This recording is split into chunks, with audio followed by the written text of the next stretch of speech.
तो लालची और स्वार्थी व्यक्ति आधुनिक प्रौद्योगिकी की शोषणात्मक प्रवृत्ति जिम्मेदार है। कौन सी? मतलब अब समझ लो तुम, अब वो तो प्रकृति प्राकृतिक संसाधन को उपभोग तो कर ही रहा है कि नहीं मनुष्य, लेकिन आदमी ने भी लूट भी लगवा संग है कि नहीं, इंसान ने भी लूट रहा हो लगातार, और पैसा कहाँ से कमा रहा हुआ है। वे अत्यधिक उत्पादन के विरुद्ध थे। किसके? कौन? गांधी जी। और इसके स्थान पर अधिक बड़े जनसमुदाय द्वारा उत्पादन के पक्षधर थे। अंतर्राष्ट्रीय स्तर पर व्यवस्थित तरीके से संसाधन संरक्षण की वकालत 1968 में। अंतर्राष्ट्रीय स्तर पर कब करी गई जाए शुरुआत? व्यवस्थित तरीके से संसाधन संरक्षण की वकालत कब की गई थी? 1968। 1968 में की गई थी। कब की गई थी? 1968 में। कहाँ पे? क्लब ऑफ रोम ने की। किसने की थी? क्लब ऑफ रोम ने की। तत्पश्चात उसके बाद में, तत्पश्चात मतलब उसके बाद में 1974 में सुमेसर ने अपनी पुस्तक स्मॉल इज ब्यूटीफुल में, इनकी पुस्तक कौन सी थी? स्मॉल इज ब्यूटीफुल में इस विषय पर गांधी जी के दर्शन की एक बार फिर से पुनरावृत्ति की है। 1987 में ब्रुंडलैंड ने आयोग रिपोर्ट द्वारा वैश्विक स्तर पर संसाधन संरक्षण में मूलाधार योगदान दिया था। ठीक है,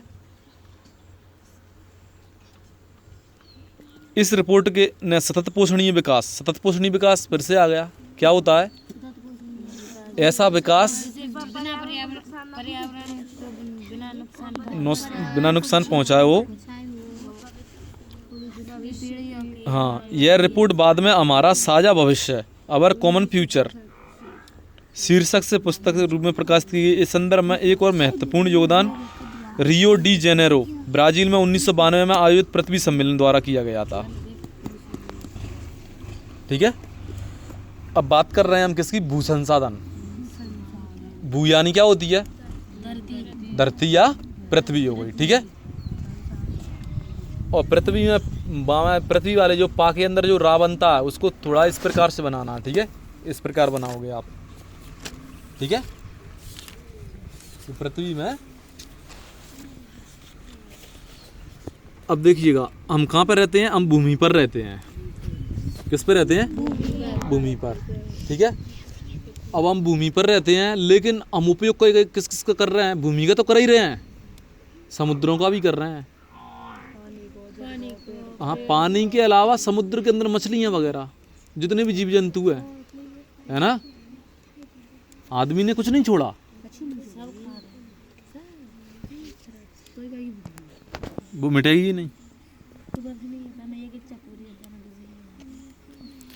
हम किस पर रहते हैं? भूमि पर रहते हैं। अब जलीय जीव हैं, हम कचरा माचरा बहा रहे हैं, नदियों के अंदर बह के जा रहा है, तो कहाँ पहुँच रहा है? वो समुद्र में जाके मिल जाता है। समुद्री जीवन प्रभावित होता है इससे।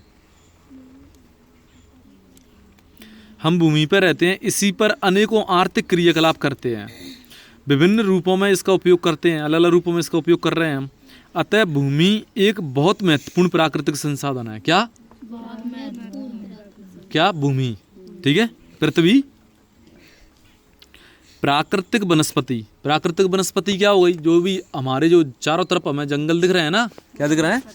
जंगल दिख रहे हैं, पेड़ पौधे हैं, ये सब क्या हो गई? हमारी प्राकृतिक वनस्पति है। क्या है?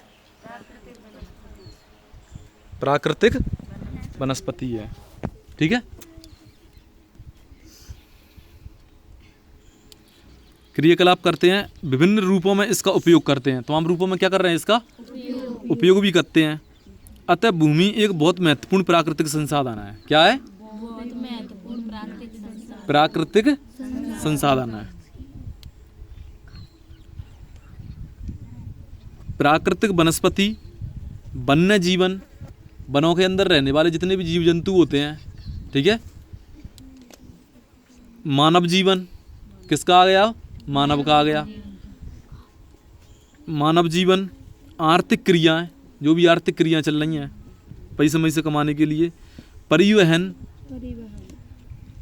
और क्या है, संचार व्यवस्थाएं। संचार व्यवस्थाएं क्या हो गई, जो कुछ भी जैसे समाचार पत्र वगैरह जो कुछ भी चलते हैं, ठीक है, रेडियो है, टेलीविज़न है, मोबाइल है, व्हाट्सअप है कि नहीं, फेसबुक वगैरह जो कुछ भी आए के दौर में इन्फॉर्मेशन के सोर्स। तो प्राकृतिक वनस्पति क्या हो गई, जितने भी पेड़ पौधे हैं सबके सब किस में आ गए, वनस्पति में आ गए, ठीक है। फ्लोरा, प्राकृतिक वनस्पति फ्लोरा। जंतुओं को क्या बोलते हैं, फौना। इस वर्ड को अच्छी तरह से याद रखना। वनस्पति को क्या बोलेंगे, फ्लोरा, ठीक है। और फौना किसको बोलते हैं, जीव जंतुओं को। महत्वपूर्ण प्राकृतिक संसाधन है प्राकृतिक वनस्पति, वन्य जीवन, ठीक है। जितना ही जंगलों के अंदर हिरण है, शेर, भालू, चीता, तेंदुआ, लोमड़ी, लड़रिया और रोज, हाथी, खरगोश, है ना, मतलब तमाम प्रकार के जीव जंतु, ये क्या हो गया, सब वन्य जीवन।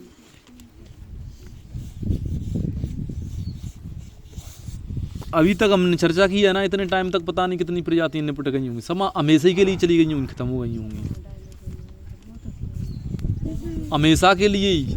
एक्सटिंक्ट, एक शब्द होता है एक्सटिंक्ट, मतलब इस पृथ्वी पे वो तमाम मनुष्य ऐसे कार्य कर रहा है कि मतलब इस धरती पे जो प्रजाति है मतलब उसके आखिरी स्तर तक खत्म हो जाएंगे, खत्म होते चले जा रहे हैं, मतलब जो कभी लौटेंगे नहीं जीवन में।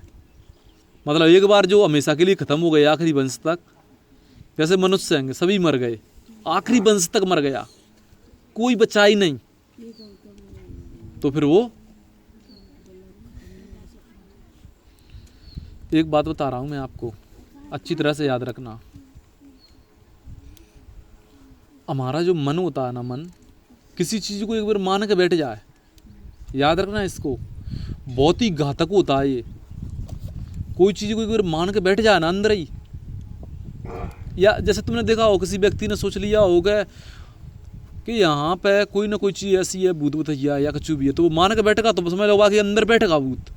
मान लिए तो कहाँ बैठ गया, वो तो बैठ ही गया, और लगातार मानता रहा उस चीज़ को, तो क्या हो जाएगा, वो चीज़ उसके अंदर बैठ जाएगी, गहरकत जाएगी। जैसे बचपन में तुम थे है ना, कोचिंग वगैरह नहीं आए थे, उससे पहले इन चीज़ों को कितना दृढ़तापूर्वक मानते थे, दावा कर देते हैं हाँ ऐसी चीज़ होती है, और तुमने जीवन में नहीं देखे होंगे।